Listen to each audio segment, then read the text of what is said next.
Deus, a paz do Senhor Jesus. Estamos aqui mais um dia, na continuidade no ensinamento, né? Consequências de escolhas erradas. Né? Quem nunca fez uma escolha, né, e se arrependeu depois e orou a Deus e pediu a Deus perdão, mas as consequências que isso pode trazer a nós, né, elas, ainda que tenhamos o perdão de Deus, as consequências elas vêm, né, e o peso delas sobre a nossa vida. Então é isso que nós precisamos entender, e é por isso que nós precisamos pensar antes de tomar algumas atitudes na nossa vida, ou todas, né, atitudes da nossa vida, e pedir ao Senhor para estar na direção e à frente de todas elas. Amém? Vamos orar a Deus. Altíssimo Deus, querido Pai, queremos te agradecer, Senhor, pela tua presença aqui conosco, pela tua presença no lar, na casa dos teus filhos, onde os teus filhos estiverem nesse momento, Senhor, acompanhando esse ensinamento, que a sua presença, Senhor, se manifeste na vida dos teus filhos, que eles sintam o mover da presença do teu Espírito Santo, em forma de arrependimento, em forma de alegria, em forma, meu Pai, meu Deus, de renovo sobre a vossa vida espiritual, para a honra e glória do teu santo nome, Senhor. É o que nós te pedimos e te agradecemos, crendo na vitória, em nome do teu Filho amado Jesus Cristo, nosso Salvador. Nós te glorificamos, Senhor, nós te louvamos e te pedimos, fica conosco, para a honra, glória e louvor do teu santo nome. Amém? Então, nós estudamos aí a página 29, né, da apostila de número 1, a página 30, nós encerramos no último ensinamento, e hoje nós iremos pegar aí a partir da página de número 31 da apostila de número 1 da Efésios. Amém? Nós encerramos o assunto falando de como foi que Davi entendeu que ele precisava buscar, né, e ter diante de Deus, que foi exatamente quando Samuel vem até ele e se apresenta, né, como enviado do Senhor, dizendo: olha, rei, eu não vim como amigo, eu não vim como colega, eu vim como profeta do Senhor e vim trazer uma mensagem para você. E a Bíblia diz que quando Natan se apresenta, ele sabe que ele não pode chegar diante do rei acusando, apontando, dizendo: olha, você está em pecado, você transgrediu, você caiu. Ele conhecia muito bem o temperamento de Davi e tinha temor a Deus, porque sabia que apesar de Davi ter pecado, apesar de Davi ter errado, Davi era ungido do Senhor. Então, Natan, com todo o temor possível, chega diante do rei dizendo: rei, eu tenho um caso para resolver com o senhor. E o rei diga, está lá em 2 Samuel 12. E aí Natan se apresenta para Davi e diz: meu senhor, é o seguinte, tinha um homem muito rico, mas riquíssimo mesmo. Esse homem tinha muitas vacas, tinha muitas ovelhas e tal, e demais. E o vizinho dele era pobre, e só tinha uma cordeirinha. Mas essa cordeirinha, ele cuidava dela e zelava dela como se fosse um dos seus filhos. Inclusive, ele repartia o pão na mesa com seus filhos e tal e tudo, e cuidava daquela cordeira com todo o zelo e cuidado do mundo. Chegou um viajante na casa do homem rico, e agora esse, para saciar, né, o viajante, pegou a cordeira, né, ou ovelha do vizinho, e matou ela e preparou e fez um churrasco para o amigo que chegou. O rei se indignou com essa situação, Davi se indigna agora, diz: como é que é a história, como é que é o negócio? Eu quero que você me diga agora, quem é esse homem? Porque esse homem não merece estar vivo. Esse homem ele é louco, é digno de morte, eu tenho que matar esse homem.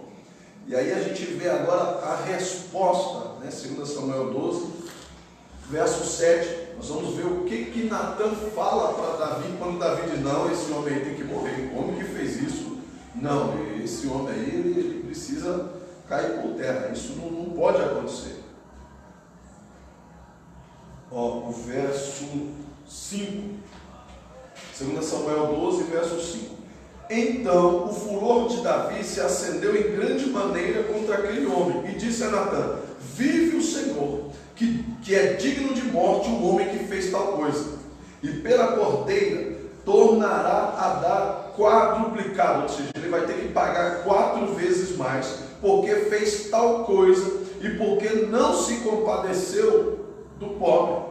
Então disse Natã a Davi: tu és esse homem, ó rei. Assim diz o Senhor Deus de Israel: eu te ungi rei sobre Israel, e te livrei das mãos de Saul, e te dei a casa do teu senhor, e as mulheres do teu senhor, e em teu seio também te dei a casa de Israel e de Judá. E isso é pouco, mas te acrescentaria tais e tais coisas. Ou seja, Deus ainda tinha muita coisa para fazer na sua vida. Porque pensaste a palavra do Senhor, fazendo mal diante a Urias, o heteu, feriste a espada, e a mulher tomaste por sua mulher, e a ele mataste com a espada dos filhos de Amon. Agora, pois, não se apartará a espada jamais da sua casa. Deus está falando. A espada não vai se afastar da tua casa, porque me desprezaste e tomaste a mulher de Urias, o heteu, para que seja a sua mulher. Assim diz o Senhor: eis que suscitarei da tua mesma casa, que Deus está falando, da sua casa, eu vou levantar o mal sobre ti, e tomarei tuas mulheres perante os teus olhos. Ou seja, eu vou levantar um no meio de você, entre os seus, que vai tomar das suas mulheres perante os teus olhos, e elas serão do teu próximo, o qual lhe deitará com as suas mulheres perante este sol. Porque tu fizeste oculto, você fez escondido, mas eu farei esse negócio perante todo Israel e perante o sol. Você quis esconder, mas eu vou mostrar, eu vou pôr para todo mundo ver. Então disse Davi a Natã: pequei contra o Senhor. E disse Natã a Davi: também o Senhor te transpassou o seu pecado, e não morrerás. Ou seja, Deus entendeu que você se arrependeu, Davi, e Deus vai transpassou o seu pecado. Ou seja, Deus o seu pecado, ok? Mas o próprio Deus falou quais seriam as consequências, não falou? Então Deus perdoou o que? O pecado. Mas mesmo Deus tem as consequências. Todavia, porquanto com esse feito deste lugar, sobremaneira, o que os inimigos do Senhor blasfemem também, o filho que te nascerá, né, o menino que nasceu, certamente morrerá. Peraí, o menino já tinha nascido. Então nós entendemos, né? A Bíblia diz que o menino morreu no 7º dia.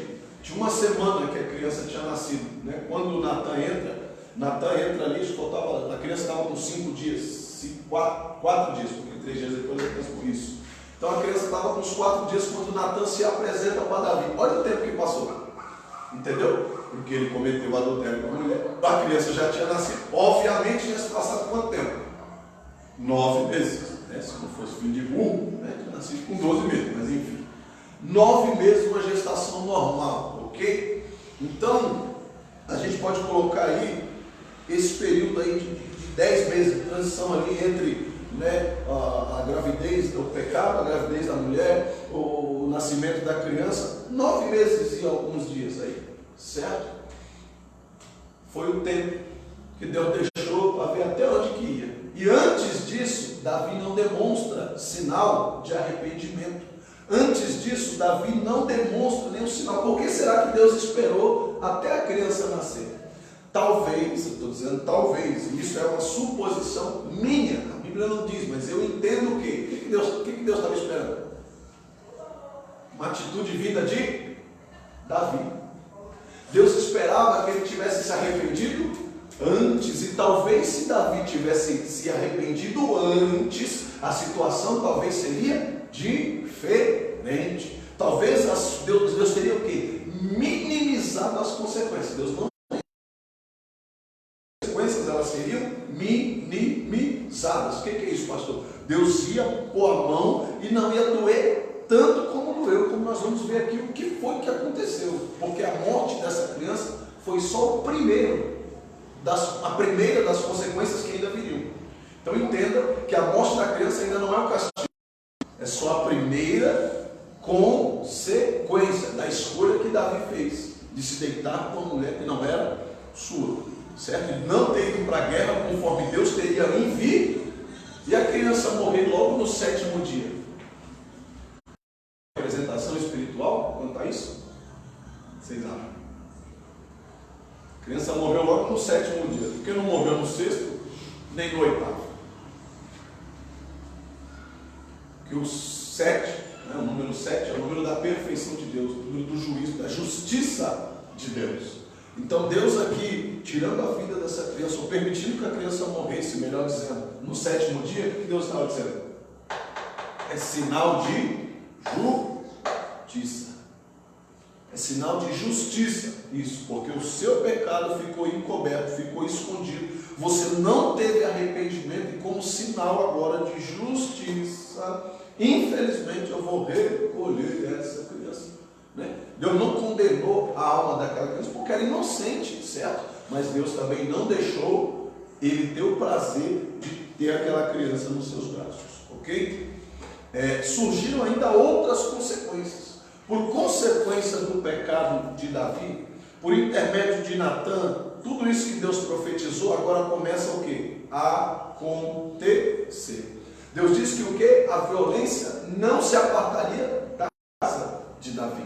Deus não estava dizendo para ele que ia levantar inimigos fora. Os inimigos de fora, Deus ajudava Davi a vencer. Mas os inimigos que Deus falou que iriam se levantar dentro da sua casa, que a espada não ia se apartar da onde? De dentro da casa. E dentro da casa, o que a gente entende? Quem mora dentro de casa? Pessoal, a família de Davi. Deus está falando aqui de dentro da sua casa, da sua família. Não vai se apartar o quê? A violência. Quem era a casa de Davi? Davi e os seus filhos, as suas concubinas, né? As suas esposas, os seus filhos. Porque nós sabemos que a maioria dos irmãos dos filhos de Davi eram irmãos por parte de pai, né? Tinham mães diferentes, mas o pai era Davi. E Deus agora usa tudo isso contra. Por quê? Porque tempos depois, Aminon, ele pega a sua irmã Tamar e ele se deita com ela à força. Aminon agora se deita com a sua meia-irmã, né, irmã por parte de pai, ele se deita com ela à força. E Absalão agora, irmão de Tamar, se acha no direito de fazer o quê? De vingar a sua irmã. E ele vai e mata quem? O seu irmão. E aí virou aquela bagunça já dentro de casa. Já começou a espada a entrar. E a partir daí foi só derrocada. O que acontece depois é só consequência das escolhas de quem? De Davi. Davi fez uma escolha errada? Não. Davi ele fez uma série de escolhas erradas. Quais foram as escolhas que Davi fez? De errado que a gente já entende na Bíblia, que era a escolha de Davi, como livre-arbítrio. Dentro desse contexto aqui, para ele chegar nesse pecado com Betseba, quais foram as escolhas erradas que Davi teve até esse momento? Qual foi a primeira? Não ter ido para a guerra. Foi a primeira. Quando ele escolhe não ir que ele faz. A segunda escolha errada que Davi fez, qual foi? Qual foi a próxima escolha errada, depois que ele decide não ir para a guerra? Cobiçar Betseba. Olhou até aí, pegou, mas não foi tanto. Porque ele pergunta, quem é essa? Quem é aquela ali? Alguém diz para ele, é a mulher de Urias. Se a história tivesse morrido ali, menos mal. Mas aí ele diz, não, manda chamar. Ele escolheu, ele decidiu errar. E tudo isso é uma consequência das suas escolhas.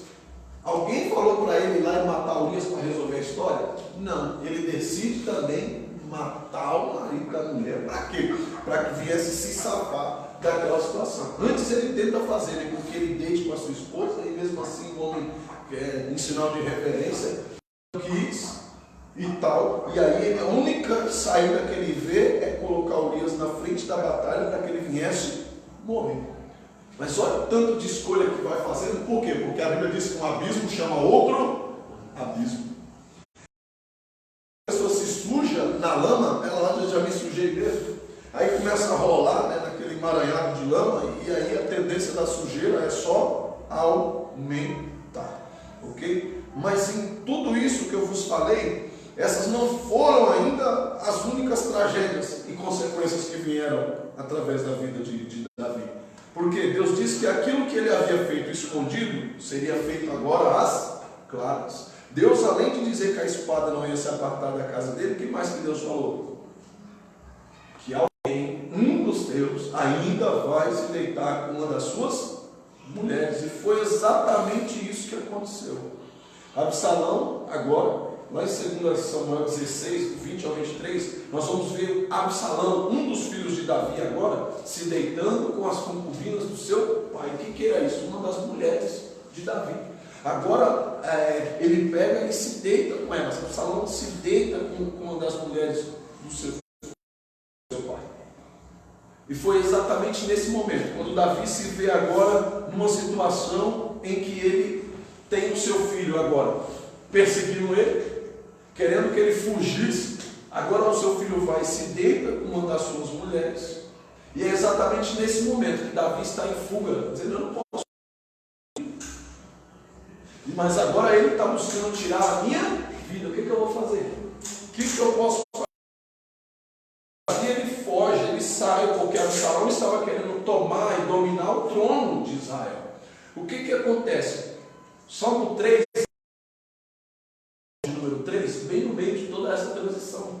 Olha lá, você vê o Salmo de número 3. Davi, ele escreve esse salmo exatamente nesse momento, quando Absalão se deita com as suas concubinas, né, ou com esposas, e está procurando ele agora para matar. Aí Davi, é exatamente nesse momento que ele tem a revelação do Salmo 3, onde diz que Davi confia em Deus na sua adversidade, ou seja, no dia da sua angústia. Salmo 3: Senhor, como se tem multiplicado os meus adversários, são muitos os que se levantam contra mim. Muitos dizem da minha alma: não há salvação para ele em Deus. Mas tu, Senhor, és um escudo para mim. A minha glória é o que exalta a minha cabeça. Com a minha voz clamei ao Senhor e ele me ouviu. Ouviu-me desde o seu santo monte. Eu me deitei e dormi. Só acordei porque o Senhor me sustentou. Não é aquele dia que a gente perde o sono, aquele dia que a gente não tem esperança, mas no dia seguinte. E Davi está dizendo: eu deitei, dormi, só acordei porque o Senhor me sustentou. Não terei medo de 10 milhares de pessoas que se puserem contra mim e até se colocarem ao meu redor. Levanta-te, Senhor, e salva-me, Deus, pois feriste a todos os meus inimigos nos queixos, quebraste os dentes dos ímpios. A salvação vem do Senhor, sobre o seu povo seja a sua bênção. Davi está dizendo: eu estava dormindo, junto com o inimigo, e não sabia. Eu estava correndo risco de vida. Tem algumas Bíblias que vão até mostrar na legenda que esse salmo foi escrito exatamente nesse período, quando Davi estava sendo perseguido por um que se tornou um dos seus maiores filhos. Eita bagaceira, quanta tragédia já, né? Dentro da mesma casa. Será que acabou por aqui? Será que não? Agora está tranquilo, né? Agora passou, agora acabou, porque Davi foi ungido de Deus, Davi foi escolhido de Deus, agora chega. Né? Não é possível que ainda tem mais coisa para acontecer. Mas a Bíblia diz que isso só acabou, isso só cessou. Quando? 2 Samuel 18 vai dizer que com a morte de Absalão é que Davi consegue voltar e assumir novamente o trono. Absalão precisou morrer, o filho de Davi precisou morrer. Para quê, pastor? Para que Davi viesse novamente assumir o trono de Israel. A pessoa, ele conquistou o trono novamente, né? Ele recebeu novamente o trono. Mas qual foi o preço que ele pagou? A morte do próprio filho. Não foi ele que matou, não foi ele que ordenou a morte do filho, mas um dos chefes do seu exército, olhando agora e vendo toda aquela situação, disse: não, isso tem que ter fim, não é possível. O rei não vai tomar atitude porque é filho do moleque, é filho dele. Só que é o seguinte: qual que é o nosso papel? O nosso papel é defender o reino. Que Deus esteja diante de nós e vamos ver o que dá. E Absalão agora sai em uma das suas perseguições. Absalão ali está, e ele com o seu cavalo no meio da floresta, ele acaba que ele fica enganchado pelos braços no galho de uma árvore. Aí um desses soldados, agora olha, diz o quê? É a hora. Teve um que olhou e disse: eu não posso matar, que é o filho do rei. Imagina só se eu matar Absalão, o que eu vou falar com ele? Ah, foi eu que matei. Não, Deus me livre. Largou ele lá pendurado lá. Aí um dos soldados de Davi, agora olha e diz: não, peraí que nós vamos resolver esse negócio agora. Joabe olha e diz: é o momento. Diz: é o quê? Está pendurado na árvore? É agora. E transpassa ele com 3 dardos, eram 3 lanças, transpassa ele com 3 flechas. Diz: agora acabou o negócio. E tinha 10 jovens acerca dele, dizendo: se ele cair aqui, nós pegamos, ele fugiu. Só que depois que ele foi atingido com essas 3 flechas, ainda esses 10 jovens ainda feriram ele. E ali ele vem a morte. E aí alguém vai dar o recado para ele: não, seu filho morreu. E aí ele chora, ele lamenta a morte do filho, que era o perseguidor, mas era filho. Né? E ele sente, ele se lamenta com tudo aquilo. Mas enfim, isso foi necessário acontecer. Para quê? Para que Davi viesse novamente assumir o trono. Onde que está isso? 2 Samuel 18, 14 e 15, é lá que vai dizer.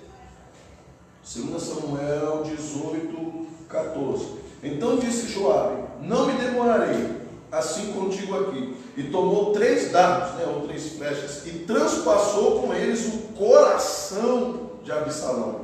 E estando ele ainda vivo, no meio do carvalho, né, onde ele ficou preso, o cercaram 10 jovens. Jovem, tudo soldado novo, tudo doido para mostrar serviço, né? Levantaram as suas armas de Joabe e feriram e mataram. Então acabaram logo com aquela conversa, acabaram logo com aquela história. Tudo isso por quê? Tudo isso em forma de consequências, de escolhas que Davi fez na vida dele. Mas, pastor, e aí? Será que nós podemos dizer que Davi ele foi perdoado mesmo assim? Será que nós podemos dizer que diante daquilo que foi falado, já vimos o próprio Deus fala pela boca de Natan, né? Dizendo: olha, o seu pecado foi transpassado, foi jogado no mar do esquecimento, mas consequências virão, e com essas você vai ter que aprender a conviver. E Davi teve que aprender a conviver com as consequências das suas escolhas erradas por toda a sua vida. Então o que acontece? Será que quanto mais escolha errada que a gente faz, mais consequência tem? Será que é uma somatória? Obviamente que sim. A gente vê que para cada escolha errada que a gente faz, tem consequências. Consequências que vão gerando consequências. E o que acontece mais? Ficou só em Davi? Não. Acabou envolvendo outras pessoas. Envolveu seus filhos, envolveu as suas mulheres. Sim ou não? Envolveu a nação de Israel, que ficou sem um líder, ficou sem um rei por um período. Ok? Acabou causando divisão no meio do povo, porque uns queriam Absalão, outros queriam Davi. Está entendendo? As consequências elas foram envolvidas. Pessoas, lembra de Jonas? Quem estava errado no navio? Mas quem sofreu a consequência? Todo mundo. Todo mundo que estava no navio sofreu as consequências das falhas e dos erros de Jonas. Está entendendo? É por isso que a gente fica no pé de quem está ali com a gente, de quem está caminhando com a gente, de quem. Por isso que a gente deve estar ali orientando, deve estar em cima. Por quê? Porque as consequências, elas. Muitas das vezes as consequências vêm para. Por quê? Porque está todo mundo no mesmo barco. Ok? Então agora nós vamos entender que a bênção do perdão e as suas consequências. Deus ele perdoa, Deus ele sobre a vida de Davi? Sim, como nós já vemos. Mas isso vem para nós em forma de quê? Agora em forma de bênçãos. Só que bênçãos essas que nós vamos escolher a partir do momento que as consequências se passaram. Elas vêm em forma de quê? De auxílio, de ajuda. Para quê? Para você passar pela consequência. Então Deus, qual que é a bênção de Deus? Te dá força, te dá graça para você suportar as consequências daquilo que nós tenhamos plantado, ok? A respeito dos pecados cometidos, principalmente por Davi e também por Betseba, Deus os perdoou. E o perdão foi declarado logo depois de Davi reconhecer a sua culpa. Quando Davi se declara culpado, Deus diz: agora tem arrependimento. Agora eu posso operar. Agora eu vou começar a minimizar as coisas para você. Porque se eu tivesse se arrependido, eu tenho certeza que as consequências seriam muito piores do que aquelas que foram. Certo? Tanto que Davi, ele escreve o Salmo de número 51, nós vamos ver se daqui a pouco, exatamente em que momento? No momento do arrependimento. Quando ele se arrepende, quando ele entende que a criança morreu como sinal de juízo de Deus, ele escreve lá o Salmo de número 51 em forma de arrependimento. O que está escrito lá? Como que começa o Salmo 51? Tem misericórdia de mim, ó Deus. Ele para por aí? Não. Tem misericórdia de mim. Ele para por aí? Não. Tem misericórdia de mim, ó Deus. E ele começa a declarar o seu erro, o seu pecado, a sua culpa, e dizer que é digno de tudo aquilo, e pede para Deus unicamente não retirar. Vamos ver lá, é mais fácil, né? Salmo 51, quem pode ler? Salmo 51, alto e bom som. Glória a Deus.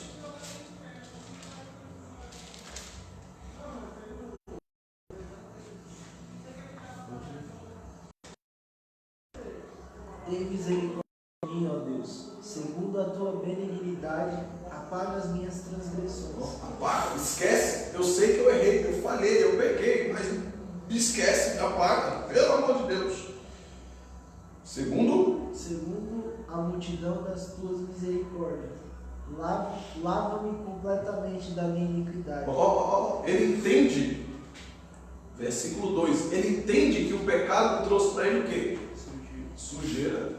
O pecado causou nele uma impureza, e ele entende que ele precisa ser o que agora? Lavado, ele precisa ser limpo da imundícia. 3.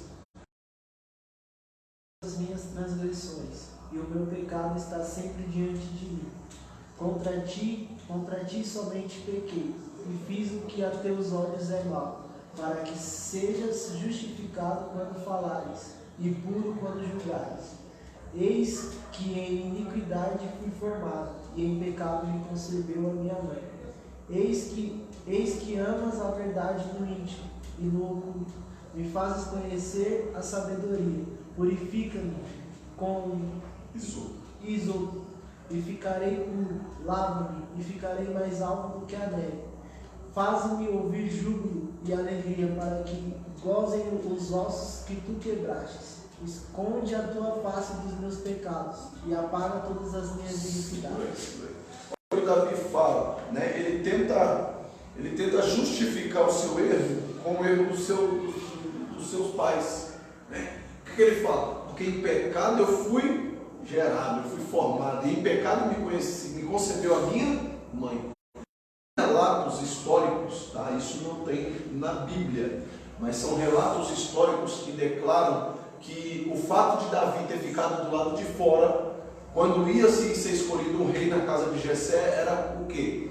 Que Davi não era filho legítimo do casal. Davi seria filho de um relacionamento extraconjugal, seria uma outra mulher, e por conta disso os outros irmãos o desprezavam. Por conta disso ele não foi achado digno de ser escolhido para estar dentro da casa para ser um dos próximos reis de Israel. E ele carregava isso como culpa. Você viu o que ele fala dizendo: não, Senhor, mas é para mim, está tudo certo, porque em pecado eu fui concebido, e em pecado me concebeu a minha mãe. Foi assim que eu nasci, para mim estava tudo certo. Enfim, ele tenta justificar a sua culpa, mas todavia ele entende, porque eu sei que em tudo isso eu pequei, e ficarei puro se as eu quero me tornar mais alvo que alegre. A neve, faz-me ouvir júbilo e alegria, que se alegrem os ossos que tu quebraste. Ou seja, a dor dele era tão grande, né, que ele não conseguia identificar por dentro. Ele declara que é como se os seus ossos doessem. Tamanha era a culpa que ele carregava. Ele sentia uma dor. Não identificar, né? Que nem você vai no médico e diz que você está com o coração doendo. Você vê se o médico não dá 3 tapas nas suas, mas o coração não dói. Eu vou falar isso para você: o coração não dói, você não sente dor. Né? É uma dor que a gente sente, que a gente direciona ela ao coração, mas o médico ele não aceita isso, não. O coração não tem. Então, o que acontece? Davi, ele fala exatamente isso. Eu sinto uma dor, eu sinto uma culpa, né? O sentimento de culpa trazia a ele dores. Olha o que ele fala no verso 10: cria em mim, ó Deus, um coração puro. Cria. Eu já preguei isso aqui. Ele pede para Deus: crie. Eu só posso criar aquilo que não. Então ele entende que o coração que ele tinha já não servia mais para adorar a Deus. Por quê? Porque estava contaminado. Ele precisava de um coração novo. Agora, eu preciso de um coração novo para mim. Cria em mim, ó Deus, um coração puro, porque esse aqui já é. E renova. Aí ele pede renovo. Para quê? Para o Espírito. O meu espírito precisa ser renovado, ele não pode ser trocado, porque o meu espírito é pessoal, ok? Mas o coração, Davi diz: o Senhor pode me dar outro. O coração, o Senhor pode me dar um novo, porque eu entendo que esse aqui já se foi. Mas renova em mim o espírito reto. Aí no verso 11, ele declara o seu maior medo, o seu maior pesadelo. Verso 11: e não me lances fora da tua presença, e não retires de mim o teu Espírito Santo. O maior medo de Davi: perder a comunhão e o contato com Deus. Mas ele não se lembrou disso na hora do pecado. Ele não se lembrou disso na hora que caiu com Betseba. Mas depois, esse sentimento de culpa e arrependimento, busca de perdão diante de Deus, é o que traz Deus agora a perdoar Davi e conceder a ele uma nova oportunidade, certo? Então é isso que Deus ele vem prometendo através da vida de Davi. É isso que Deus coloca diante da vida dele, porque ele reconheceu o seu pecado, a sua culpa, e Deus agora lhe concede, né, a graça do perdão. Verso 13: então ensinarei aos transgressores os teus caminhos, e os pecadores a ti se converterão. Livra-me do sangue, ó Deus, pela minha salvação, e a minha língua louvará a justiça. Abre, Senhor, os meus lábios, e a minha boca entoará o teu louvor. Porque te não comprases em sacrifícios, senão eu te daria, e não te deleitas em holocausto. Davi está dizendo: Senhor, eu sei que eu não posso te comprar. Eu sei que não tem nenhuma oferta que eu possa fazer que vá fazer o Senhor me perdoar. Eu sei que não é sacrifício que o Senhor quer, senão eu te daria. Eu sei que não é riqueza, eu sei que o Senhor não quer nenhuma dessas coisas, porque senão eu traria. Eu sei que isso não vai poder apagar a minha transgressão. Ok? O sacrifício para Deus são um espírito quebrantado. É isso que ele fala: eu sei qual a oferta que o Senhor quer. Um espírito quebrantado, porque é um coração quebrantado e contrito, tu não desprezarás. Eu sei que esse o Senhor não despreza. Essa é a oferta que o Senhor não vai jogar fora. Mas para isso, ele precisou reconhecer o quê? A sua culpa. Ok? Mesmo depois de receber o perdão divino, Deus não deixou, né, de trazer a Davi as consequências das suas escolhas erradas. Certo? E diante de nós, olhando para nós, será que a gente consegue identificar algumas escolhas que talvez tenhamos feito e que hoje algumas coisas sejam consequências de escolhas erradas que fizemos? Diante desse estudo, será que a gente consegue olhar e ver e falar: meu Deus, Eu entendo que algumas coisas são consequência de escolhas erradas na minha vida. E se eu não tivesse tido esse tipo de escolhas erradas, Deus teria feito coisas diferentes na minha vida. Ou eu teria uma colheita diferente. Mas eu não posso usar isso para me lamentar pelo que se passou. Eu não posso me lamentar pelo que aconteceu no passado. O que eu preciso fazer? Eu preciso olhar as minhas escolhas daqui para frente. Eu preciso examinar melhor as escolhas que eu vou tomar a partir de agora.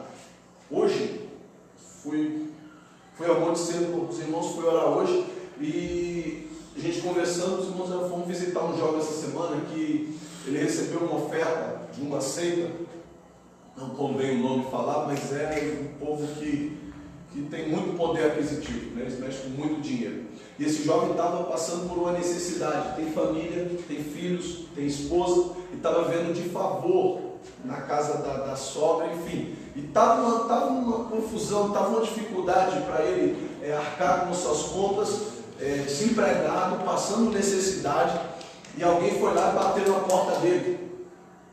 E disse, olha, os irmãos já tinham ficado sabendo e tinham falado para ele, olha, é longe, né? Nós somos de Adema, não tem como a gente aí, hoje temos algumas responsabilidades aqui, mas daqui uns 2 dias a gente está chegando por aí, é o tempo da gente pedir ajuda aqui para outros irmãos, e nós vamos chegar aí, dá uma segurada aí, conforme você puder, que nós vamos aí orar por você, nós vamos aí abençoar a sua vida e tal. E aí a pessoa ficou lá guardando a providência, né, se virou lá com o que tinha, pediu ajuda lá, enfim, e a igreja orando e se reunindo para poder auxiliar. E nisso, foi alguém lá na casa dele, ficou sabendo da situação e disse, olha, eu vim trazer uma oferta para você. Né? Emprego, mudança de vida, você vai sair de favor da casa da sua sogra, você não vai morar mais aqui, vamos arrumar um lugar para você, vamos arrumar um emprego para você nunca mais vai andar a pé. Né? Falou assim, vou ter que roubar, vou ter que fazer. Não, você só tem que vir comigo. A gente lá, a nossa religião, nós se ajudamos, mas não tem ninguém que passa, ninguém que vai ficar para trás lá, a gente se ajuda. Só que é o seguinte, é para hoje. É agora, não é para amanhã não. O que eu estou te oferecendo aqui é para agora. Se você falar, eu quero, a gente sai daqui e a sua vida muda. Agora mesmo. Esse jovem disse que ele ficou tão assustado que ele não sabia o que dizer e ele acabou dizendo, não quero, não estou afim, não quero isso. Ele não queria nem saber o que era, ele só disse que não queria. Aí os irmãos chegaram lá no outro dia, conversando com ele, e ele disse, rapaz, eu nem sei como foi que eu disse não, porque eu estava precisando, era a minha necessidade, eu queria aquilo, certo? E é exatamente aquilo que eu vinha falando no ensinamento passado. Você pensa que o inimigo vai chegar para você e dizer, eu vim te derrubar, eu vim te jogar na lama. Não, meu irmão, eu vim trazer coisa boa para você. Foi isso que ele disse para Jesus, o que você precisa? Você está com fome? Vamos comer. Você quer poder? Eu vou te dar poder. Você quer autoridade? Eu vou te dar autoridade. O que você quer, Jesus? Você quer ser adorado? Eu vou trazer adoração. Os reinos da terra vão te adorar. Jesus falou, não é isso que eu estou procurando. Não é isso que eu quero. Porque o inimigo ele vai trabalhar contra a minha e a sua vida em cima de 2 coisas. Da sua necessidade e dos seus desejos, dos seus interesses. O inimigo ele vai trabalhar na sua vida em cima das suas necessidades e dos seus desejos. Ele vai ver o que você está precisando e ele vai trazer para você em forma de uma oferta. Ou ele vai olhar aquilo que você mais gosta e ele vai trazer para você de forma abundante. É isso que ele vai fazer. O inimigo não vai se levantar contra um crente jamais. Eu vim te matar. O que foi que ele fez com Paulo e Silas lá na cidade? Pela vida da mulher. Oh, que homens de Deus que chegaram na cidade. Vamos aplaudir esses homens que eles são homens de Deus. Olha como eles são. Paulo, eu sei coisa errada. Coisa errada. Deus não chamou a gente aqui para ser aplaudido. Deus não mandou a gente vir aqui para ser aplaudido. Deus mandou a gente vir aqui pregar a palavra. E quando a gente prega a palavra, o povo se revolta. O povo mataram o nosso Salvador por causa da palavra. Agora esse negócio tem alguma coisa errada aí. Mas infelizmente, quantos estão se perdendo? Por meio de aplausos, por meio de plateia, por meio de coisas que estão afundando ainda mais o povo. Por quê? Porque o inimigo sabe das ofertas.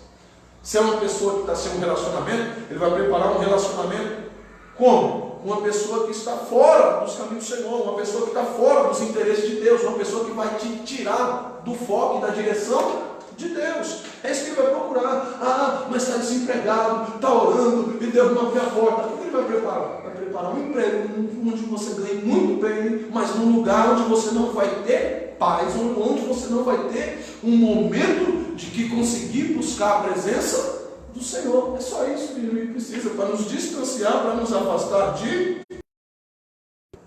Hoje, eu sofro consequências de algumas escolhas erradas que eu fiz no passado. Por quê? Porque eu terminei o colegial e eu não fui estudar. Porque os meus amigos, todo mundo ia fazer o quê? Ia estar de carro, todo mundo ia para balada, todo mundo ia beber, todo mundo ia fumar. E aí eu ia para a faculdade, ia estudar. Nada, eu queria estar na vibe mesmo, eu queria estar na porta, no momento. E 10 anos da minha vida se passaram sem eu estudar, sem eu fazer uma faculdade, certo? Até que o Senhor abriu os meus olhos e eu comecei a caminhar. E hoje, os impactos na minha vida foram muitos, minimizados. E se os meus olhos não tivessem sido abertos? Se eu não tivesse buscado, se eu tivesse mudado o meu plantio, a minha colheita hoje seria exatamente a mesma. Está ruim? Não está muito bom não, mas ela vai estar pior. Por quê? Porque as consequências, elas vêm. Certo? Entre outras coisas. Entre pessoas que se casaram, se separaram. Por quê? Porque fizeram escolhas erradas. Meu primeiro relacionamento, o que foi? Eu estava na igreja, estava orando, estava buscando na igreja onde eu estava. Não tinha jovem, e aí eu tenho que namorar, porque o jovem tem que namorar, deve estar na Bíblia, isso não é possível, né? Que jovem tem que arrumar alguém para estar com. Deve ter. Certo? E aí não tem ninguém aqui, meu Deus do céu, eu vou ter que sair desse lugar, senão eu vou morrer sozinho. E me pirulitei da igreja para onde? No mundo, porque no mundo tem um monte, no mundo está cheio, né? E aí a gente vai. Me envolvi, me casei e me lasquei. Por quê? Consequências erradas. Porque a palavra de Deus manda a gente buscar e se envolver com pessoas que estejam na presença e no caminho de... Ah, mas não tem. Ué, mas para Isaac também não tinha, Deus não mandou, não chegou. Para outros também não tinha, Deus não fez acontecer. Né? Deus não vai juntar, mas Deus vai pessoas, mas Deus vai unir propósitos. Deus vai abençoar a nossa vida, Deus vai direcionar a gente para o caminho certo. Agora, se a gente quer fazer com as nossas próprias mãos, o que acontece? Dá nessas coisas que a gente vê. E aí envolve outras pessoas, né? Nas nossas consequências, no caso de casamento, de relacionamento, aí vem filhos. Ou vem bens, que aí na hora que separa é uma briga lascada, por causa de um carro, por causa de uma casa, por causa de coisas materiais, ou filhos. Né? Eu quero ficar com meu pai, não, eu quero ficar com minha mãe, não quero ninguém, não, eu estou depressivo, eu quero me matar, que é o que acontece com a juventude por aí hoje. Eu cresci sem mãe, eu cresci sem pai, porque eu não sei, porque isso, porque daquilo, entre outras escolhas que fazemos. Está entendendo? Então eu tenho que tomar muito cuidado quando eu vou fazer uma escolha, porque as consequências, elas virão para a minha e para a sua vida. Isso é bíblico. Assim a gente fala, não, aceitei Jesus, agora acabou, agora não tem mais nada, agora eu vou ser... Não, filho, agora você vai ser aceito. A gente aceita Jesus não é para ter uma vida de maravilha, a gente aceita Jesus para quê? Para sermos salvos. A gente aceita Jesus para ser salvo, para ter direito de morar no céu, não é para ficar rico, não é para ganhar casa com piscina, não é para ganhar carro, casa com garagem, não. A gente aceita Jesus para quê? Para sermos salvos. E a partir daí, tudo que Deus faz na nossa vida é dádiva, é dom, é coisa que a gente não merece, assim como a salvação, nós não merecemos, mas mesmo assim Ele é Deus que nos perdoa, que nos levanta e nos concede que a gente venha mudar as nossas escolhas hoje, para que as nossas consequências amanhã, elas sejam boas e não sejam más, como a gente tem colhido até hoje, ok? Então que a gente venha aprender com Davi, que o arrependimento alcance o nosso coração, que não venhamos viver debaixo de culpa, nem de arrependimento, mas que a gente venha verdadeiramente mudar a nossa história a partir de hoje para frente, porque está na direção de Deus, a sua amanhã pertence a Deus, e se eu estou caminhando com Deus, o meu amanhã será maravilhoso. Por que o ontem não foi tão bom assim? Porque eu não estava com Deus, porque você não estava com Deus, mas agora, diante da presença do Senhor, que os impactos na nossa vida, que toda culpa, todo ressentimento, ele caiu por terra, em nome de Jesus, ok? Se por um lado a vida e a história de Davi nos serve de alerta de como podemos cair em uma tremenda transgressão e ruína espiritual, por outro lado, por maior que seja a nossa culpa, mesmo que seja na proporção da culpa de Davi, ainda que a gente tenha erros semelhantes àquele de Davi ou até maior, aprendemos que sobre a grandeza da ação e da misericórdia de Deus, podemos entender a profundidade das palavras do profeta Jeremias. Lá nas Lamentações, capítulo 3, e verso 22 e 23, onde ele diz assim, ó, as misericórdias do Senhor são a causa de não sermos consumidos. Está entendendo? O que o profeta está dizendo? Está dizendo que a vontade de Deus é consumir a gente. O que é consumir? Acabar, apagar a história, mandar fogo, igual ele fazia com os sumos sacerdotes quando entravam no templo de qualquer forma. Ele está dizendo, as misericórdias de Deus são a causa. Não é porque nós somos bonitinhos, não é porque a gente levantou a mão, agora anda de terra e gravata, carrega a Bíblia. Não é por isso, não. É porque as misericórdias do Senhor, elas são a causa de não sermos consumidos. Então nós devemos buscar tão somente o quê? A fidelidade de Deus para com a nossa vida e a certeza da graça e do perdão de Deus sobre nós. É uma boa pergunta aí?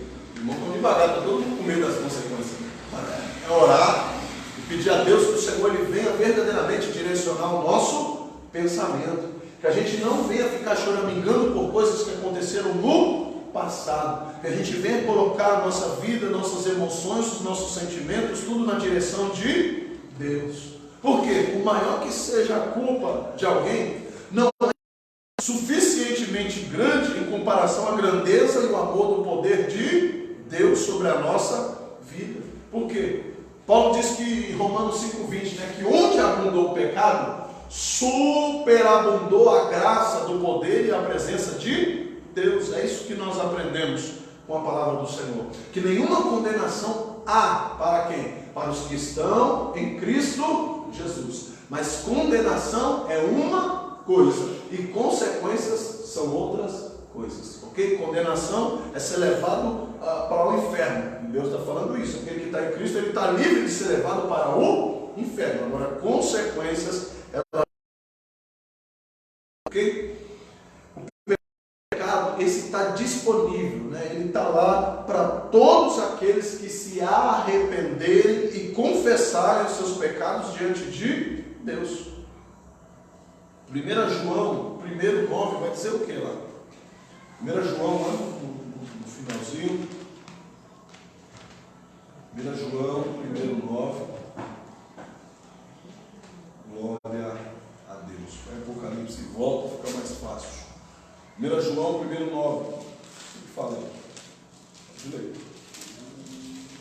Glória a Deus.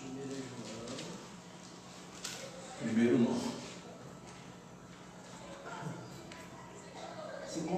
Se confessarmos os nossos pecados, Ele é fiel e justo para nos perdoar os pecados e nos purificar de todas as injustiças. Se dissermos que não pecamos, fazemos-o mentiroso, e a sua palavra não está em nós. Você entendeu? Por que Deus não me chamou para ficar apontando o pecado, o erro, a falha, o defeito de A e de B? Deus me chamou para examinar dentro de mim. Deus me chamou para examinar a minha própria vida e ver em mim os erros, os defeitos e as falhas que ainda existem e onde eu preciso melhorar para Deus. Porque quando eu busco o arrependimento, eu confesso o meu pecado diante de Deus, eu conheço a fidelidade e a justiça de Deus. Eu só posso conhecer a fidelidade e a justiça de Deus, é isso que o texto está dizendo. Olha o que o texto está dizendo. Se, é condicional, se confessarmos os nossos pecados, Ele é fiel e... Então eu só conheço, o que eu entendo, eu só conheço a fidelidade e a justiça de Deus, quando? Quando eu confesso os meus pecados. Quando eu tenho intimidade diante de Deus, para chegar e contar para Ele, eu errei, eu pequei, Senhor, eu falhei. Quando eu confesso os meus pecados, eu conheço a fidelidade e a justiça de Deus. Entendeu? E aí sim eu vou conhecer por último o quê? O perdão de Deus. Porque a Bíblia diz que Deus não se deixa escarnecer. O que a Bíblia está dizendo? Irmão, Deus não... Tem pessoas que podiam trabalhar em grandes redes de televisão, aí, fazer novela, né? Porque às vezes acontece uma coisa, Deus está arrependido, meu Deus, e chora, e se lambuza, para todo mundo ver. Mas lá no secreto, no oculto, volta a fazer tudo de novo. Essa pessoa se arrependeu nunca na vida. E a Bíblia diz que esse tipo de lágrima e sofrimento e de teatrice, isso não comove o coração de Deus. O que comove o coração de Deus? Sinceridade, verdade, fé, comunhão, certeza de que precisamos mostrar o arrependimento diante de Deus. Davi, ele foi imediatamente após ter reconhecido a sua culpa. Quando ele declara diante do profeta, eu pequei diante de Deus, diante dos céus, diante dos homens, eu pequei, eu errei, eu falei. O que o profeta falou? Deus sabe que você pecou, mas Deus transpassou o seu pecado agora. Esquece o seu pecado, Davi. Você não tem que se preocupar com o pecado agora, porque você se arrependeu. Mas aí o profeta traz as consequências.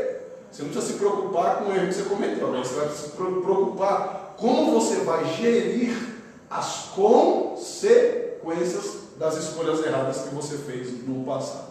Certo? Então, a certeza do perdão de Deus não deve servir como licença para pecar ou continuar pecando. Porque eu tenho a certeza que Deus vai me perdoar, eu não posso usar isso a meu favor para continuar pecando. Então eu vou pecar, depois eu vou pedir perdão para Deus e vai ficar tudo certo. Não, a Bíblia diz que não é assim que funciona. Porque a carne ela é fraca. O pecado é vitamina para o pecado agora? É vitamina para a carne? Vai fortalecer? Se eu pecar, então me fortaleça, porque a carne é fraca. Aí eu vou pecar porque a carne é fraca. Mas o pecado é vitamina? E quando a gente está doente, você vai tomar o quê? Um antídoto. Você vai tomar o remédio. Você já está doente, a carne já está fraca. Aí vai pecar, vai trazer apodrecimento para dentro de você? Não. Eu preciso de quê? Eu preciso de remédio, eu preciso de cura, eu preciso de renovo. É isso que nós precisamos quando verdadeiramente a gente vem se lançando diante de Deus, porque o Senhor ele é fiel para com o seu povo, e diante daquilo que eu tenho vivido e feito, Deus ele vem se manifestando sobre a nossa vida, trazendo, né, a dádiva da sua justiça e do seu perdão sobre a nossa vida. Ok? É isso que Paulo diz aqui em Romanos 6, dizendo para a gente não usar dessa legalidade para continuar pecando. Romanos 6. A graça não vos deixa permanecer no pecado, antes nos livra do poder do pecado. Que diremos, pois?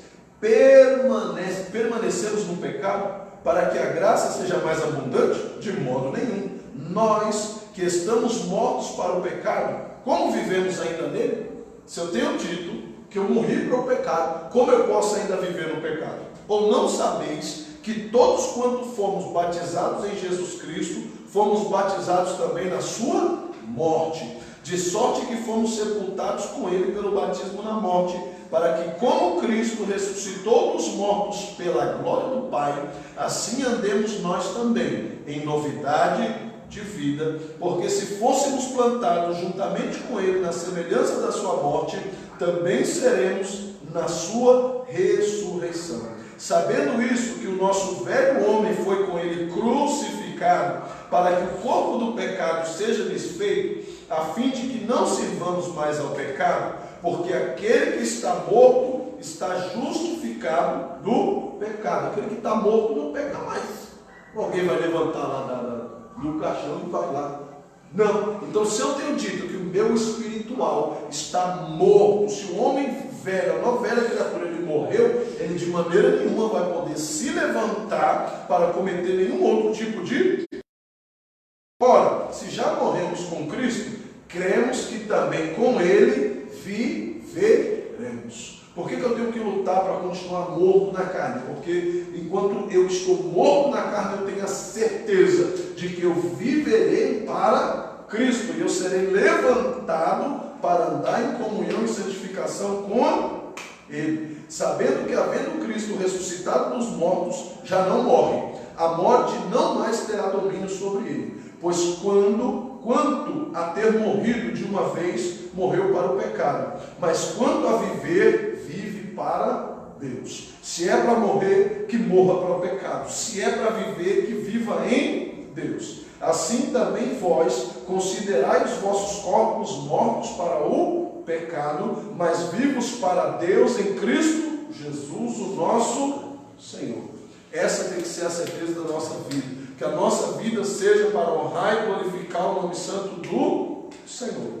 Ok? Se nós ainda assim pecarmos, nós ainda temos um advogado diante de Deus. O Senhor, Ele vem e se levanta ao nosso auxílio. Porém, Ele vai nos defender em cima do quê? Do arrependimento e do desejo que nós temos de abandonar a prática pecaminosa. Certo? É nisso que Ele vai nos defender. Se nos arrependermos e abandonarmos a prática do pecado, então encontraremos a certeza do perdão de Deus. Okay? É isso que Deus vai manifestar sobre a nossa vida.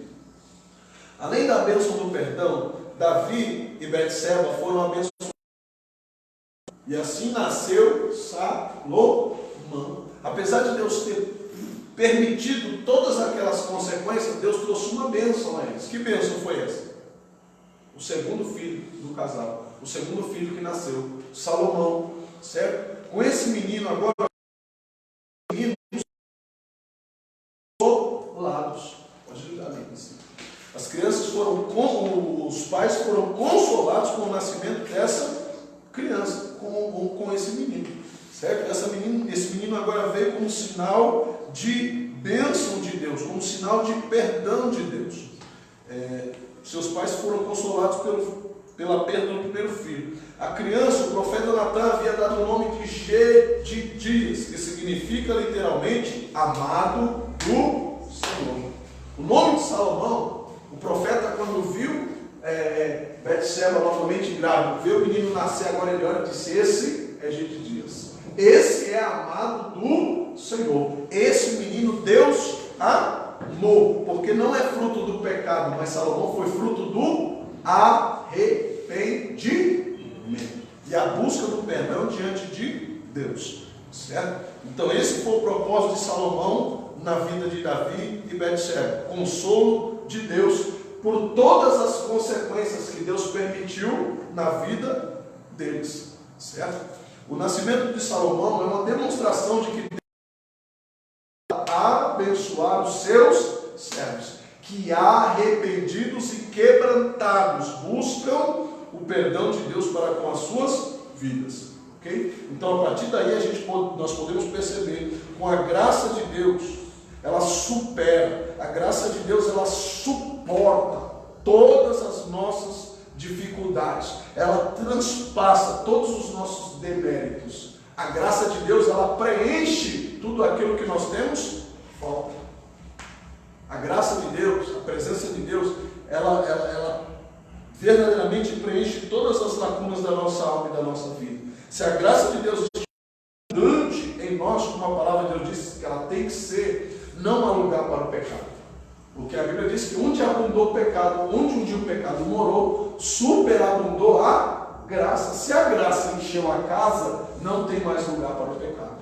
Certo? O pecado, ele até olha pela janela e diz: vou entrar. Mas ele vê que a casa está cheia da graça. Ele diz: eu não posso, porque a casa está cheia. Okay? Esse é o propósito de Deus para a nossa vida. Estarmos cheios da graça e da presença de Deus. Você entendeu por que o inimigo luta tanto para a gente estar sem a graça?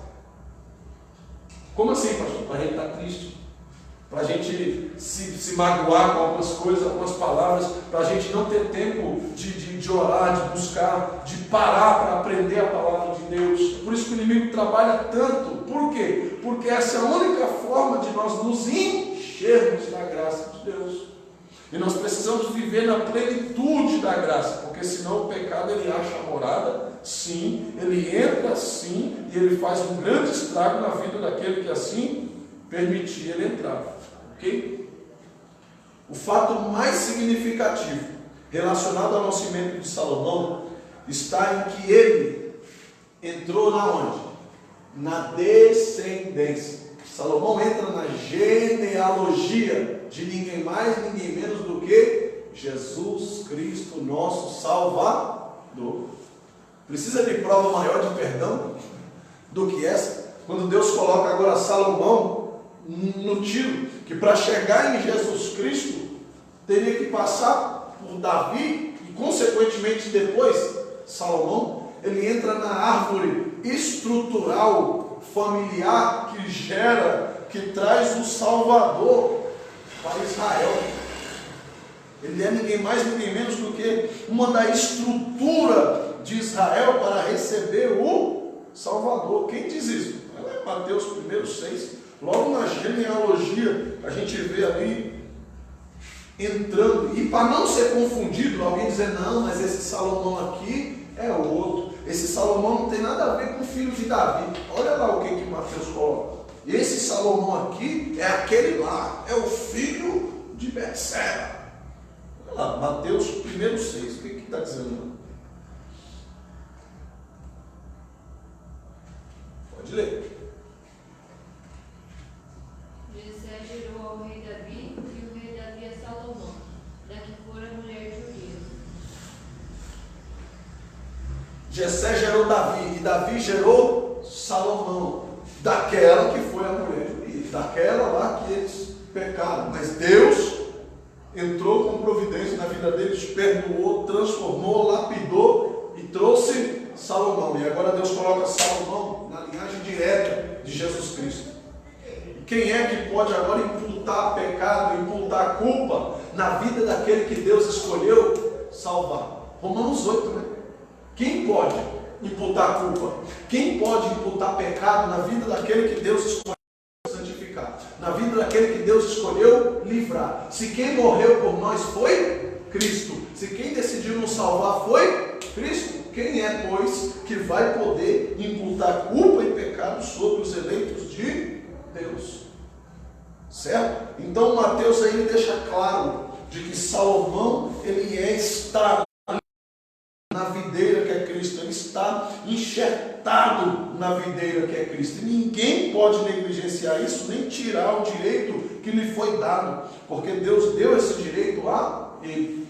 Depois, né, examinando a vida de Salomão, nós vamos ver ele colhendo alguns frutos, né, das consequências das suas próprias escolhas. Né?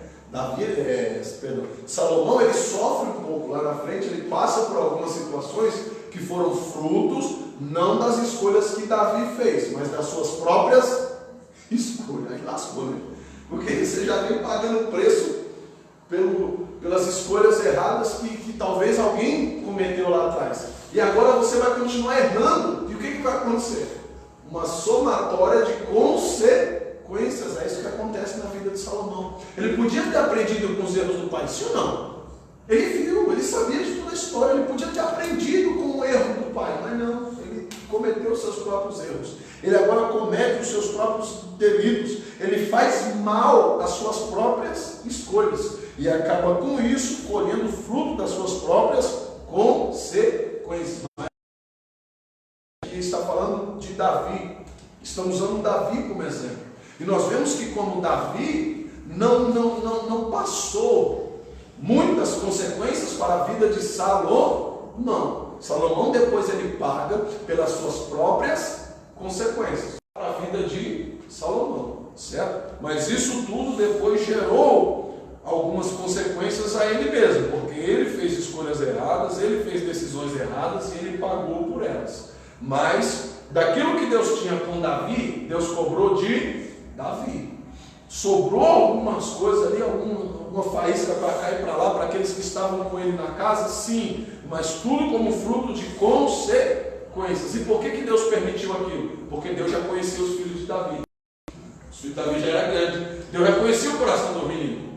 Eu já sabia que não era uma raça muito boa. Então Deus olhou agora e disse: bom, vai ter uma somatória de consequências. As consequências das escolhas erradas que Davi fez, Deus já conhecia o coração de Absalão, Deus já conhecia o coração de Aminon, certo? Deus já conhecia tudo ali. Então Deus falou: peraí, eu vou somar essas consequências tudo aqui e vou entregar logo uma vez, vou mandar igual o caminhão das Casas Bahia, vou entregar tudo de uma vez.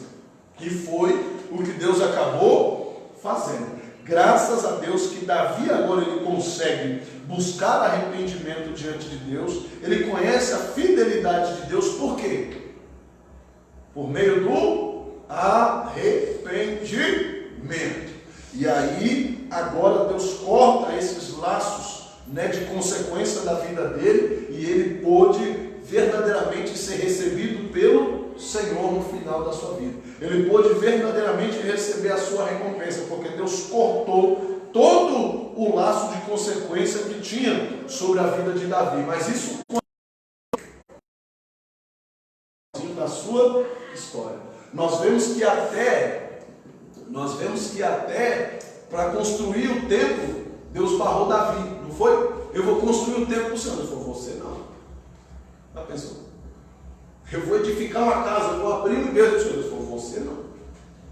O seu filho, Salomão, vai edificar no seu lugar. Mas você não. Por quê? Há muito sangue nas suas mãos. Mas Deus não estava falando isso dos soldados que ele matou em guerra. Por que não, pastor? Porque não foi Deus que mandou ele matar os soldados.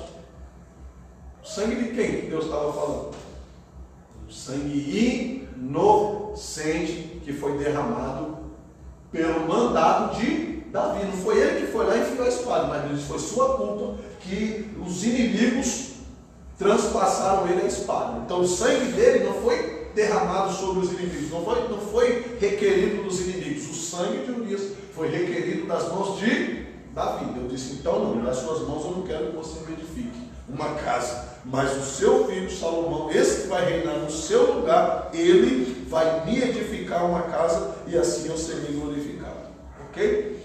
Os pecados perdoados do passado não podem interferir ou impedir que sejamos abençoados por Deus, e glória a Deus por isso.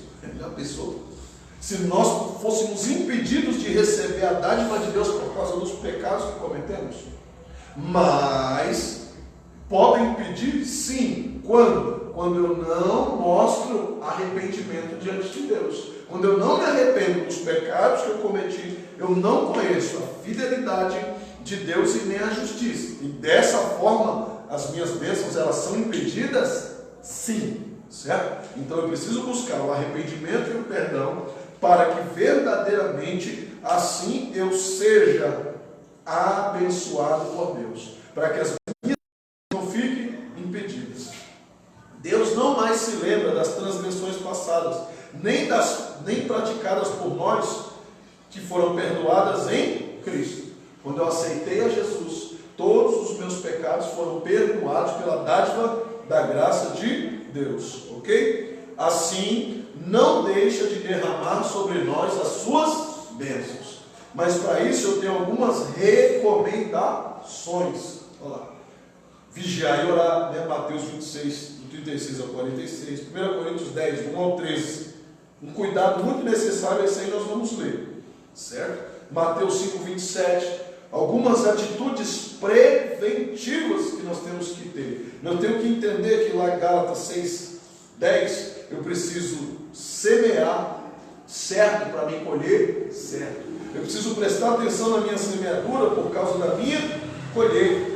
Salmo 51, confissão e arrependimento. Salmo 32, o perdão traz a bênção sobre a minha casa e sobre a minha vida. 1 João, do primeiro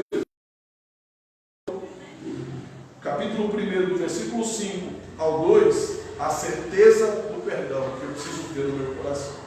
Agora, o cuidado necessário que a gente precisa ter para não cair numa escolha errada e nem colher as consequências dela. 1 Coríntios 10, 1 ao 13. Nós vamos ler essas recomendações que o apóstolo Paulo deixa para a igreja de Corinto, porque ele percebe que eles estão próximos de cair num erro e colher algumas consequências. E agora ele manda essas orientações como um cuidado. Certo? 1 Coríntios 10. Não devemos tentar a Cristo, como alguns dos israelitas o tentaram. 1 Coríntios 10, do 1 ao 13. Ora, irmãos, não quero que ignoreis que vossos pais estiveram todos debaixo da nuvem, e todos passaram pelo mar. Ele está dizendo, eu não quero que vocês ignorem uma coisa, que todos os vossos pais viram sinais de Deus no deserto, pela nuvem, viram sinais de Deus quando o mar se abriu, certo? E todos foram batizados em Moisés, na nuvem e no mar. E todos comeram de um mesmo manjar espiritual, todos experimentaram a dádiva de Deus. E beberam todos de uma mesma bebida espiritual, porque bebiam da pedra espiritual que os guia, e a pedra que era Cristo. Mas Deus não se agradou da maior parte deles, pelo que foram prostrados no deserto. Essas coisas foram-nos feitas em figura, ou seja, em sinal, para que não cobicemos as coisas más, como eles cobiçaram. Não vos façais, pois, alguns deles, conforme está escrito. O povo assentou-se a comer e a beber e levantou-se para folgar. E não nos prostituamos, como alguns deles fizeram, e caíram num dia 23 mil. 23 mil se levantou por causa da prostituição. Essa prostituição aqui que Paulo está dizendo, não é que eles se deitaram com mulheres que não eram as suas. Essas prostituições aqui, nem com as mulheres, com homens que não eram seus maridos. Essa prostituição que Paulo está dizendo foi naquele dia que eles escolheram. Lembra quando a Bíblia diz que agora chega Moisés diante deles, olha, aqueles que querem seguir ao Senhor, fica do lado. Aqueles que ainda têm o desejo de voltar para o Egito, fica à parte aí. E Deus ali abre a terra e engole um monte de gente ali naquela circunstância. É dessa situação que Paulo está dizendo. Aquilo para Deus foi como uma prostituição, por quê? Eles estavam se relacionando com Deus, eles estavam recebendo, estavam abençoando eles estavam tendo um relacionamento com Deus. Aí eles olham para Deus e dizem, não, a gente prefere o Egito, a gente prefere Faraó. E isso para Deus é como se fosse uma prostituição, certo?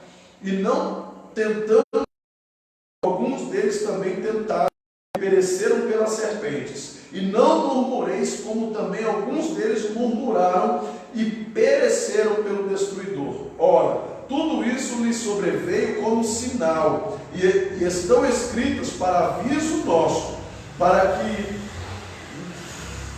para quem já são chegados aos fins do século, ou seja, para nós, para aqueles que já estão mais perto do cuidado e da redenção. Aquele, pois, que cuida está em pé, olhe, não é ore, é olhe, presta atenção, para que não caia. Não veio sobre vós tentação, senão humana. Deus está dizendo, eu não estou tentando ninguém. Vocês estão sendo tentados pelos vossos próprios olhos, pelos vossos próprios desejos, mas fiel é Deus, que não vos deixará tentar acima do que podeis. Antes, juntamente quando chegar a tentação, Deus dará também a vós o escape.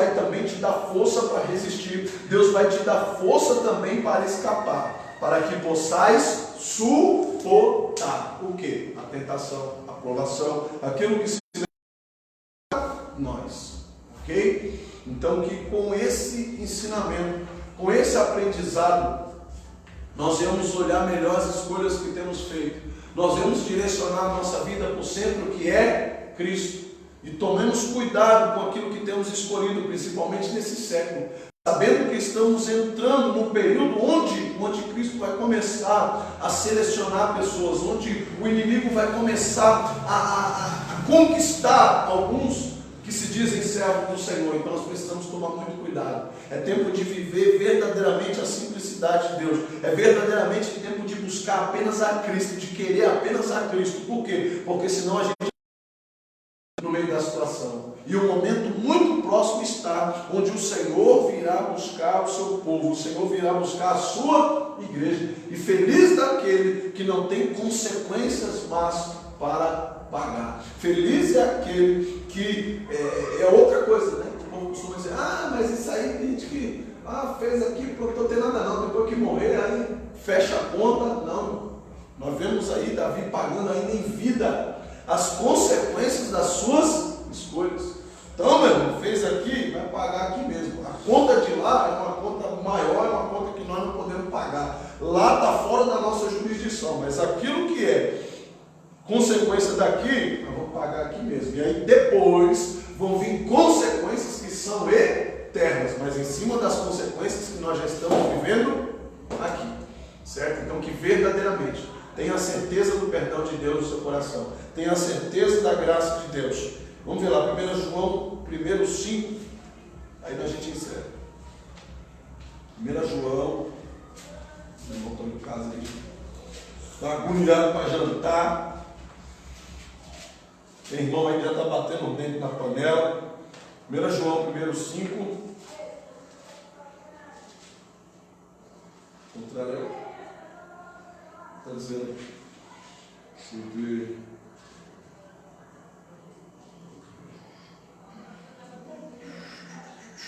Deixa eu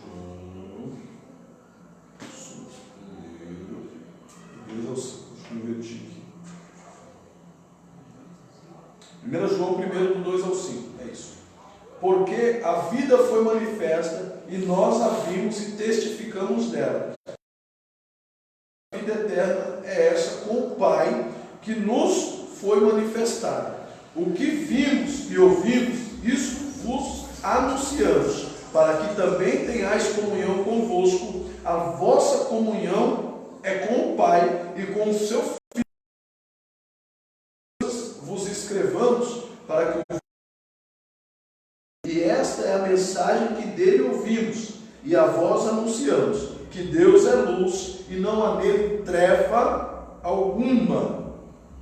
Se dissermos que temos comunhão com ele, andemos em trevas e mentimos, se não praticamos a verdade. Se eu digo que tenho comunhão com Deus e mesmo assim eu ando em trevas, eu estou mentindo, porque eu não estou praticando a verdade. Mas, se andarmos na luz, como Ele na luz está, então temos comunhão uns com os outros. E aí, o sangue de Jesus Cristo, Filho de Deus, nos purifica de todo pecado. Ok? 1 João 2, do 1 ao 2. Meus filhinhos, essas coisas vos escrevo para que não pequeis. E se alguém pecar, temos um advogado diante do Pai, Jesus Cristo, o justo. Ele é a propiciação, ou seja, ele é o pagamento pelos nossos pecados. E não somente pelos nossos, mas também pelo de todo o mundo. Mas o que eu tenho que fazer para que esse direito, essa propiciação, chegue até a minha vida? O que eu preciso fazer? Para que esse testamento se arrepender. Como que eu me arrependo quando eu deixo de viver? Quando eu deixo de viver? Quando eu aceito Cristo como meu único e suficiente Salvador. Quando eu entrego a minha vida para Cristo e vivo conforme a vontade dele. Aí todos os meus pecados eles são apagados e perdoados. Nesse momento Cristo se faz o meu advogado. Não é na hora que eu estou lá pecando, eu sou advogado dele, não. Na hora que eu estou lá pecando, Cristo fala, não conheço esse cidadão, não. Aí quando eu me arrependo, eu digo, não, eu errei, meu Deus, me perdoa, isso é de coração. Aí Cristo se apresenta, eu vim interceder por ela, eu vim interceder por ele, eu sou advogado dele, eu sou advogado dela, né? Ele se apresenta e ele advoga a nossa causa. Quando existe em nós um arrependimento, ok? Então aqui nós encerramos esse assunto, que nós vamos entender que para cada escolha errada que fizemos, existe não uma, mas algumas consequências. E que se nós quisermos escolher coisas melhores daqui para frente, nós precisamos fazer escolhas melhores. Nós precisamos colocar em nossas vidas prioridades, onde Deus seja o centro da minha vontade, onde Deus seja a minha maior prioridade, onde a vontade de Deus esteja acima da minha. Aí sim eu alcanço o perdão de Deus para com a minha vida e eu não terei consequências, porque eu estou andando conforme a vontade de Deus. Ok? Nenhuma pergunta aí? Ninguém quer contar uma história, né? Tá certo, ou é ligeiro. Vamos orar. pedir a Deus para direcionar os nossos corações, para nos livrar de escolhas erradas e para que o Senhor venha nos ensinar a lidar com as consequências das escolhas erradas que nós já fizemos. Que verdadeiramente as mãos do Senhor venham nos auxiliar, venham nos ajudar a viver em meio a essas situações e a mudar o nosso comportamento, o nosso caráter, para que verdadeiramente as consequências que nós teremos para colher sejam consequências boas para a honra e glória do nome do nosso Senhor e Salvador Jesus Cristo. Ok? Altíssimo Deus, querido Pai, nós te entregamos, Senhor Deus, o poder de decisão da nossa vida. Nós te entregamos, Senhor, o direcionamento dos nossos corações e te pedimos, Senhor, toma conta. Direciona, Senhor Deus, as nossas decisões, porque a Tua palavra diz que nós pedimos e não recebemos, porque pedimos mal. A Tua palavra diz que nós não sabemos nem, Senhor, pedir diante da Tua presença. E é por isso, Senhor, que nós nos colocamos hoje nessa noite tão somente para agradecer. E a única coisa que nós queremos pedir ao Senhor, ó Pai, é a graça do Teu perdão. Meu Deus, porque apresentamos um coração arrependido diante da Tua presença nessa noite, por algumas escolhas erradas que fizemos, por aquilo que colocamos diante da Tua presença que não vem, Senhor, do Teu agrado nem da Tua vontade. O Senhor tem poder para operar, o Senhor tem poder para nos santificar, o Senhor tem, ó Pai, a autoridade, meu Deus, para agir na nossa vida. Nós te entregamos, Senhor, a direção dos nossos corações, age segundo a Tua vontade. Nos alerta, Senhor, quando estivermos para tomar a decisão errada, quando estivermos para tomar a atitude errada. Senhor, que o Teu Espírito Santo venha nos alertar, venha nos despertar, ó Pai, venha nos preparar para receber o perdão do Senhor, para que sejamos achados dignos no momento que o Senhor vier buscar a Sua igreja. Manifesta, Senhor, o Teu poder, manifesta, Senhor, a Tua vontade, opera conforme o Teu querer, Senhor. Eu quero abençoar cada um dos Teus filhos que tem acompanhado, Senhor, o ensinamento, cada um dos Teus filhos, ó Pai, que tem se dedicado ao ensino da Tua palavra. Senhor, dá mais autoridade, dá mais poder, dá mais força, dá mais graça, dá mais ânimo, Senhor. Segura na mão do Teu povo e põe de pé. Honra, glória e louvor do Teu santo nome. Manifesta a Tua vontade, Senhor. Ajuda, meu Pai, aquele que está fraco. Ajuda, Senhor Deus, aquele que está, meu Pai, com dificuldades. E manifesta o Teu poder e a Tua presença. É o que eu te peço e te agradeço em nome de Jesus. Amém, igreja? Amém. Graças a Deus. Está encerrado em nome de Jesus. Que Deus assim nos abençoe.